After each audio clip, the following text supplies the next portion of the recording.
Las perspectivas de la inflación son lamentablemente las mismas en materia de inflación. Tendremos probablemente dos cifras bajas.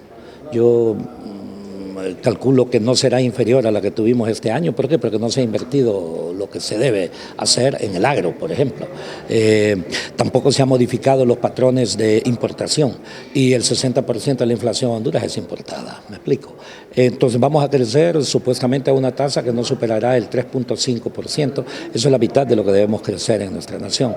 Esto significa crisis superiores y por ello entonces tenemos que utilizar mucho más inteligente el presupuesto para que en ausencia de recursos nosotros lo orientemos hacia las necesidades fundamentales, entre ellas educación y salud. No es el caso, lamentablemente. ¿Se podría hablar de recesión en el país brasileño? La definición de recesión en algunos países, como por ejemplo los Estados Unidos, es la caída de la producción durante 2 trimestres consecutivos, porque ellos tienen estadísticas de esa naturaleza. Nosotros no tenemos estadísticas hasta ese nivel, pero como nosotros aparecimos que crecimos a una tasa del 3%, 3.2, algo así, vamos a crecer a una tasa similar, 3.5, así que no podríamos hablar de recesión, pero sí podríamos hablar de estancamiento. ¿Qué tanto le podría beneficiar esta decisión de la presidenta Xiomara Castro de abrir una embajada con Rusia? Bueno, con Rusia quien abrió relaciones fue, si no mal recuerdo, el presidente Rafael Leonardo Callejas, ¿verdad? Y sin duda Rusia no es la Unión Soviética, es importante que aclaremos, ¿verdad? La gente cuando ve a Rusia lo ve exactamente en la misma estructura del pasado y le puedo decir que lo mismo que China continental tiene un modelo híbrido, ¿verdad? Entre un sector altamente capitalista y otro sector más, si le parece, en cooperativa, ese tipo de elementos de sociedad, pero el 70% de la producción, por ejemplo, en China es de microempresas, para decirle algo. Entonces con Rusia, sin duda alguna, conviene ese tipo de relaciones, lo mismo que con todos los países del mundo, con China también.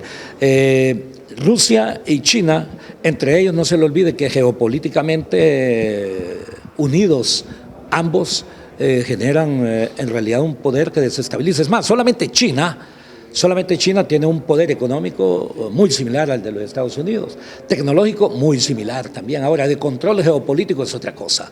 Pero en el caso de China y los Estados Unidos, ambos son lo suficientemente fuertes y al mismo tiempo lo suficientemente débiles para entender que ninguno puede afectar al otro sin ser afectado al mismo. ¿Me explico?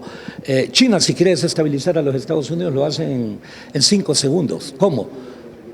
Vende sobre el mercado el 10% de los papeles de la deuda de los Estados Unidos, devalúa, pero a los chinos no les conviene que se devalúe el dólar, por decirle algo, ¿verdad? Una guerra económica.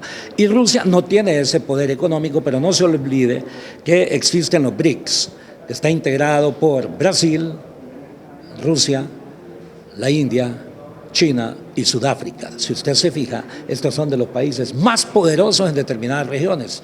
Brasil es el país más poderoso en toda América Latina y el Caribe. Sudáfrica es el país más poderoso en todo el África. La India, el país más poderoso en esa región del Asia. Rusia, uno de los países más poderosos en Eurasia. Y al mismo tiempo la China, que también de una u otra forma en el Asia es altamente poderoso. Así que yo creo que tenemos que pensar en esas relaciones en donde puede existir una relación de beneficio mutuo.